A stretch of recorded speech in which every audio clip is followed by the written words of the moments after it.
Felt Mansion is unmistakable, a huge, hideous building on the edge of town. It's a familiar sight, but not because you gallivant around it frequently. In fact, a midnight crew member such as yourself generally keeps the fuck away from all felt territory. Messing around with the rival gang's turf inevitably leads to violence, and though you are a hitman, you certainly aren't stupid enough to kick a wasp nest. Well, you weren't until now, I guess. You guess. Putting your stealth skills to work, you enter the mansion. Enter foyer. You need to be as quiet as possible and find Jake as fast as you can. This is pretty much the number one place you should never be, and you are reluctant to even breathe for fear of being caught.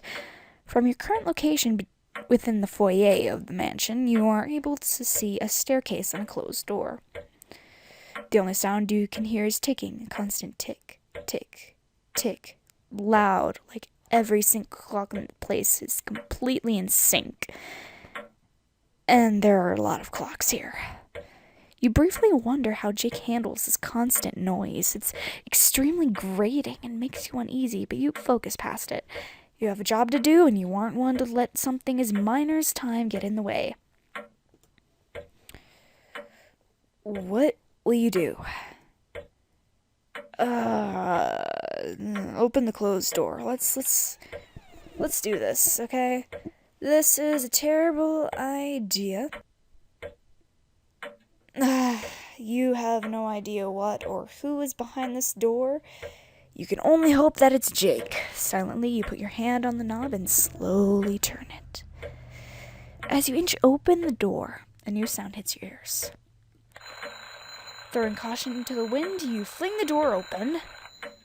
You realize that this is definitely not a room you should have entered. You have heard about these two.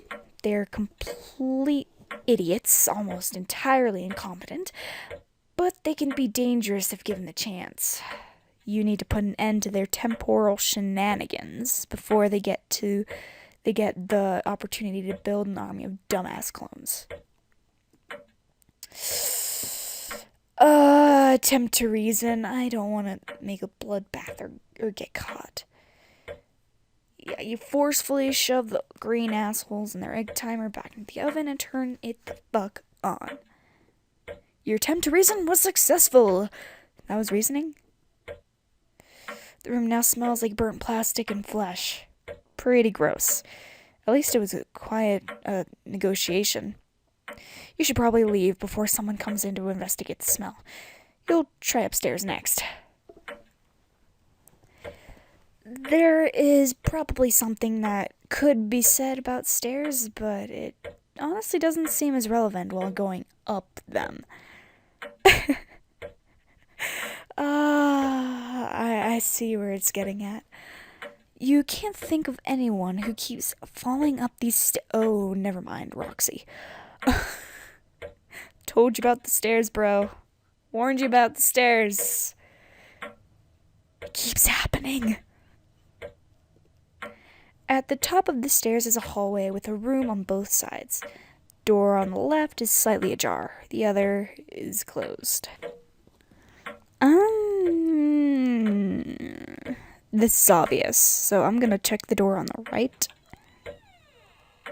Oh. You crack open the door, trying and mostly failing to keep the hinges quiet. Carefully, you peek around the edge of the door. Oh. Well, this is interesting.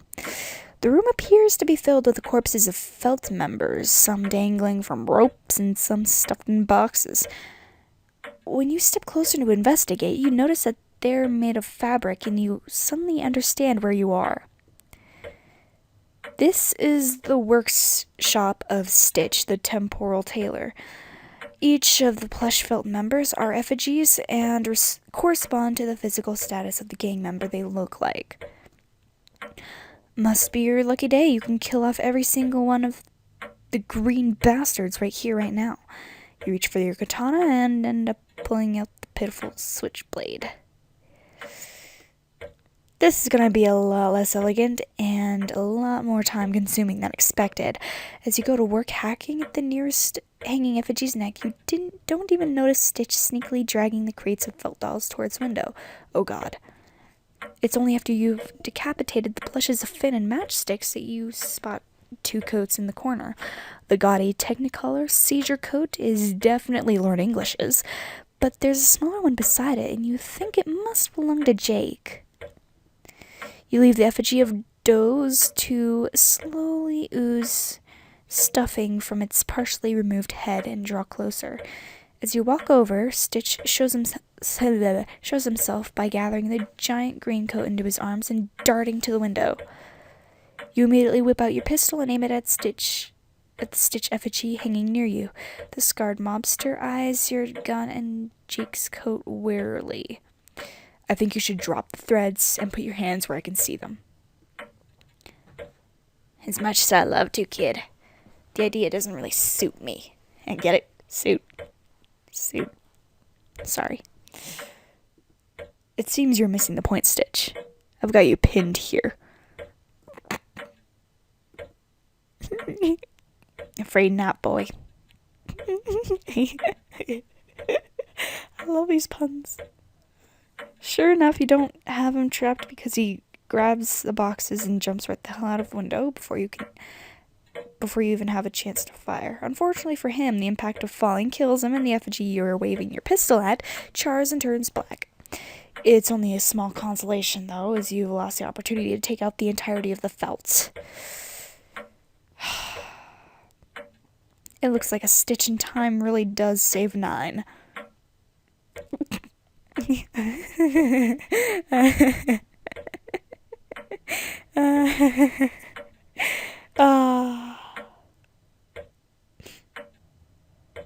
Sorry. Puns. You go to Jake's effigy coat and run your fingers through the silky, star-covered label. It's dangerous for this to be here. If you were actually going to carry out Slick's orders, Jake would be dead by now. Struck with an intense urge to keep the jacket safe, you end up taking it with you as you leave the room to find your target. Enter other room. There is just enough of a crack for you to peer into the room. Is it creepy to do this? Probably. Do you care? Yeah, fucking right. It takes a few seconds for your vision to focus, but when it does, you are able to make out a sliver, of a figure with its back turned to you. It shifts ever so slightly, moving in and out of your line of sight. Still, you've seen enough to know that there is an excellent chance that the unruly mop of dark hair and green shirt you are peeping on belongs to your target. Now, of course, is the matter of what you should do about this.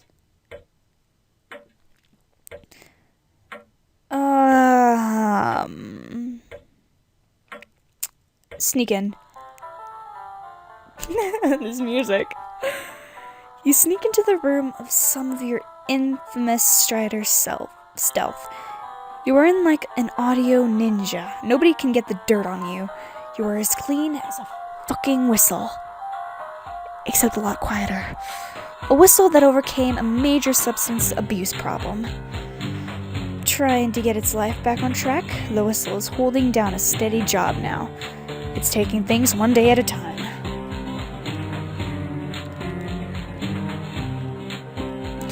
Eat a fucking dinner off that whistle.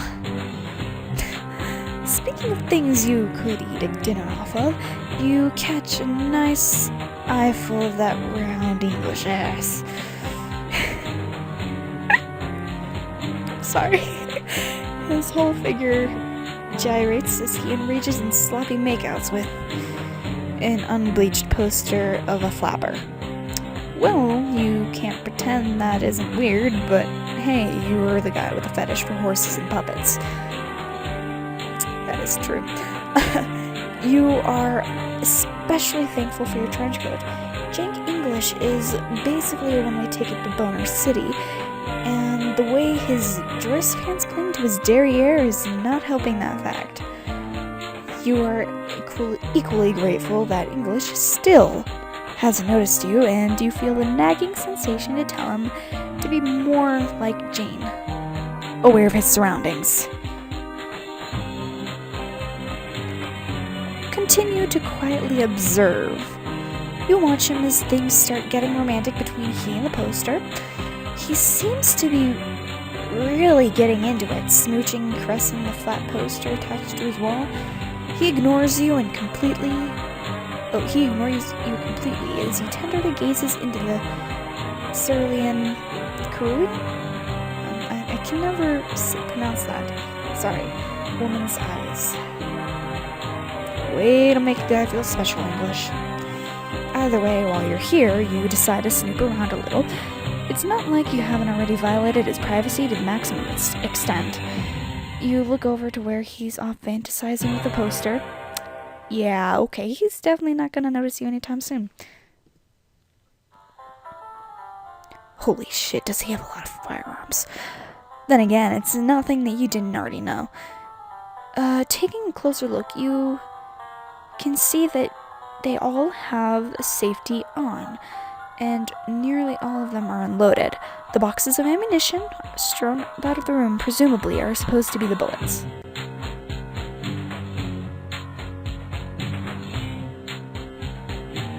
Gunpowder. What could this be?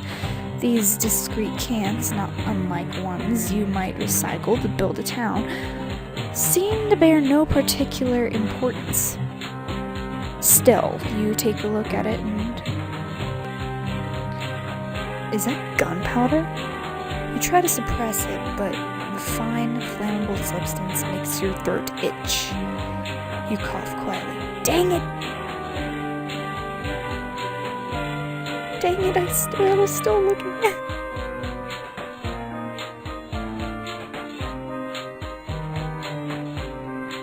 I'm gonna still look. Be right back. Okay, it's full of skulls. Some of them are animal, but most are distinctly Homo sapiens. The vast majority have holes blown into them, likely from sloppy shooting jobs. The filth is not a gang to be messed with. You have the feeling that Lord English himself brought these home for Jake as souvenirs. Ooh. Envelope. The open envelope beckons you to observe its contents. Its thick paper and regal calligraphy denote its importance.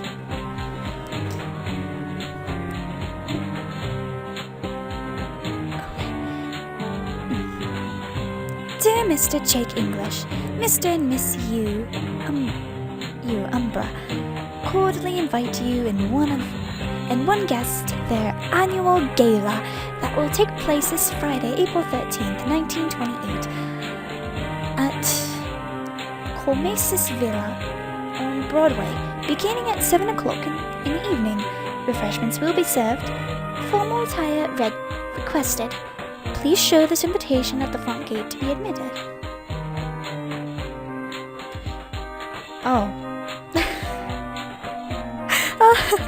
Okay, I already read it. Ocalmesis. The lettering is a little on the light side, but you can still tell what it says. Yes, I can still tell what it says. Now, what else? Is there... Okay, I can... Wait, go click here? Here, maybe? No?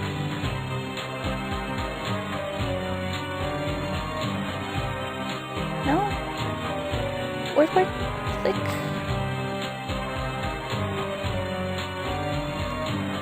Oh well. You cough discreetly, drawing attention to yourself. At the quiet noise, Jake's romantic overture with his poster comes to a screeching halt.